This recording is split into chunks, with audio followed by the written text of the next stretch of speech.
right? That's well put. Pranay, an excellent idea.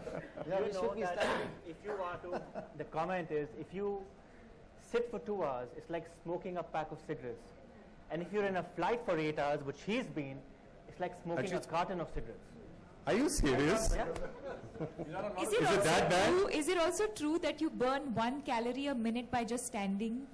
I've read this somewhere. Yeah, so I think we should all stand. Yeah,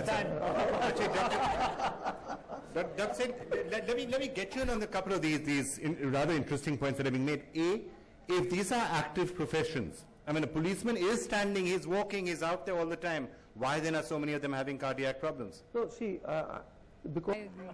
Deepika, hang on. What were you saying? You agree with that? I agree. See, a good mind keeps a healthy body, and a good paratha keeps a good mind. Okay, so there you are. So, we're going to have to dive into all of this, as you can see, in some detail to really come down to... is a matter of heart.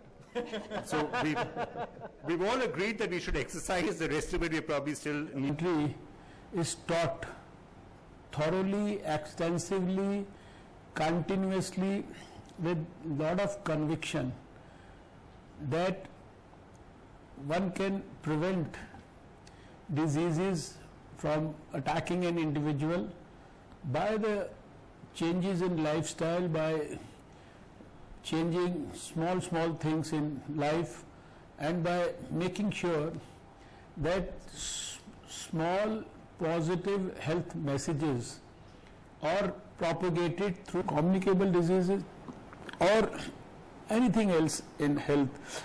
Everything needs... You and your dad.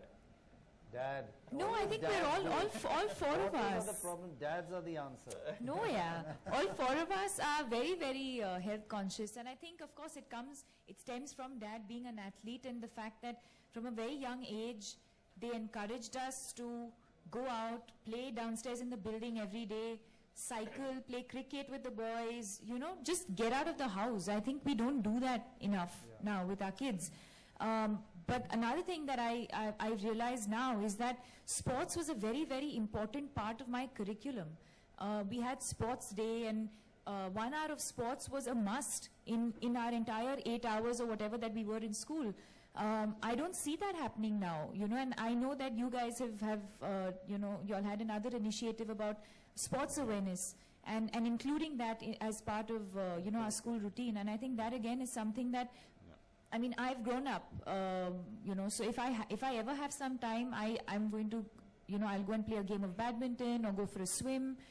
But yeah, I think kids today prefer just being at home and, They play a lot of football, but it's FIFA on the Xbox, which is slightly worrying. Or, what are you doing? I'm playing football. Oh, that sounds good. Yeah, but I'm playing it on the Xbox. And then that sort of ruins the purpose. Yeah, I think if you start at a very young age and encourage your children to go out and play in the garden and play with other children in the building, learn cycling, swimming, whatever it is, it has to start at that age. Otherwise, it gets very, very difficult later on in life to kind of make that a part of your lifestyle. All right. Let's just come to a few specifics now, and I also want to start coming to some of the case, some of the people we have out here and our special guests who can tell us some of the stories. Despite the information and technology overload, the average educated Indian is shockingly ill-informed about basic healthcare. Myths and half-truths widely prevail. We are quick to blame work, our luck, genes, and our means or the lack of it. Fact remains, only one person can do anything about your health. Few. Steps towards a healthy life involve small adjustments, not drastic measures.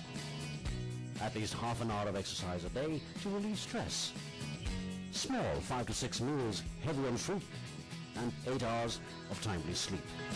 The Fortis Health for You campaign does just that, helps you make that change. It promotes healthy living as an everyday routine, raises awareness about key health risks and talks about precautions, and teaches how to act in time to avoid severe damage.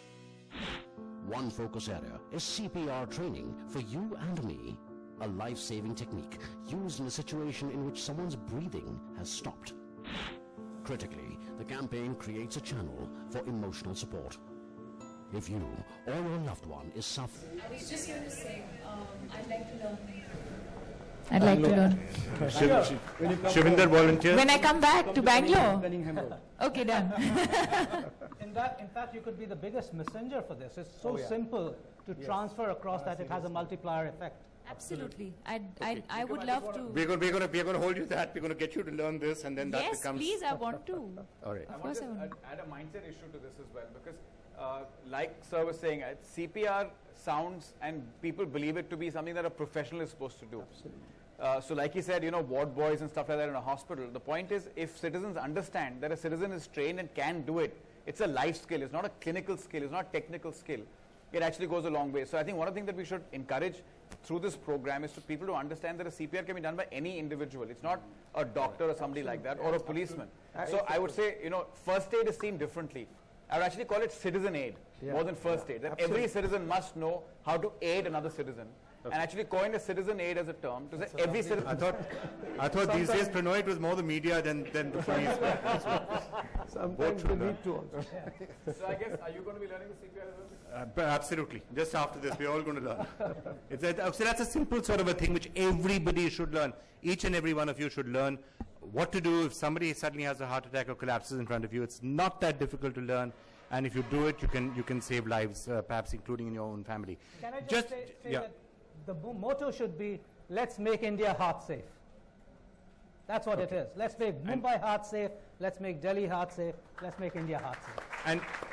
And one of the things that we're going to be doing in this campaign is we are going to be having actual camps, CPR camps, where we're going to be training people in all corners of the country. So, we'll flash them for you, and do come along for any of them if you get the chance. I just want to move on a bit and now start coming to some of the people we have out here. First of all, on the question of India being a risky country, what you need to do for your health ever since, and for your heart in particular. Yeah, actually, That's a lovely idea. Instead of sending hearts on cards, just say I'm donating my heart. Deepika, that's another course for you to take up. Everyone who wants to send you a Valentine should just say I'm donating my heart instead. Yeah, so I should just tell all the boys to give me their hearts. Like physically, just give it away. Okay, I'll try. You'll have recorded. no shortage of donors after that. On a serious note, you cannot overemphasize what he has said just now. India has a potential, with our knowledge, our technology that we have, has a potential to become the transplant capital of the world. And except Tamil Nadu, all other states are miserable in their records. We need to create a public awareness, and we can be transplanting the whole world, all organs. I'll give you an example. We in India last year did, as a country, 25 transplants. It's very important for people to realize that when we pledge our bodies, we actually save or benefit 26 lives in a single go. And that includes corneas and hearts and livers and kidneys, and that's why it's so important. Right. Can I just go to Jasbir Singh Grewal, then Vijay, just to get your sense of everything that we've heard so far, and a couple of, you of course a member of the Fortis Foundation, you look after that. If you have 5 out of 10 people in urban that might have a cardiovascular condition or diabetes, 3 out of 10 also have it in rural India. And I think we really need to see this. Food you eat, it's about how you live your life. So 3 top tips. You can make it 5 if you like. Yeah, okay, number 1, diets don't work, lifestyles do. People are killing themselves going on these crazy diets. They're losing more of their health. People are straying away from the traditional Indian diet in the world. No disrespect to the Mediterranean diet, but we got ghee, we got coconut oil.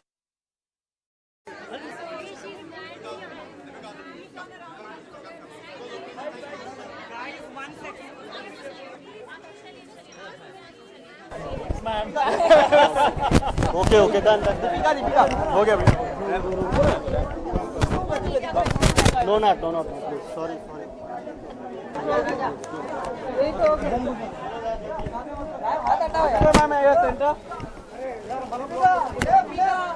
Ma'am, yeah. Ma'am, right side here. One more right, ma'am. Deepika, left.